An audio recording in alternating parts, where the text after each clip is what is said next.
વટવાના બંધ મકાનમાં મળેલ મૃતદેહ કેસમાં નવો જ વળાંક. વટવા હત્યા કેસમાં મોટો ખુલાસો. ભાડાના મકાનમાં ચાલતું હતું નકલી નોટોનું કારખાનું.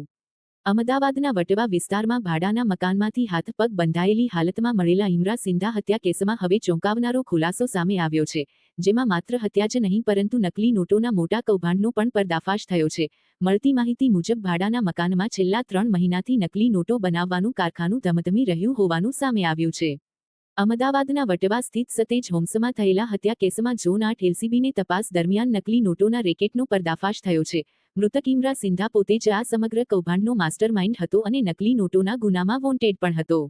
મળેલી માહિતી મુજબ ઇમરાને ભાડાનું મકાન રાખી અન્ય આરોપીઓને નોકરીએ રાખી નકલી નોટો બનાવવાનું નેટવર્ક શરૂ કર્યું હતું.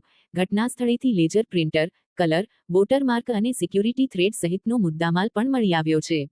પ્રાથમિક તપાસમાં રસોઈમાં જીવાત પડવાના મુદ્દે થયેલા ઝઘડામાં ઇમરાનની હત્યા કરાઈ હોવાનું સામે આવ્યું છે, જ્યારે હરિયાણાથી ફિલ્મી ઢબે ઝડપાયેલા આરોપીઓ પાસેથી 500 રૂપિયાની 11 નકલી નોટો પણ જપ્ત કરવામાં આવી છે. હાલ સગીર સહિત કુલ 3 લોકોની અટકાયત કરી પોલીસે હત્યા સાથે નકલી નોટોના રેકેટ મામલે વધુ તપાસ હાથ ધરી છે.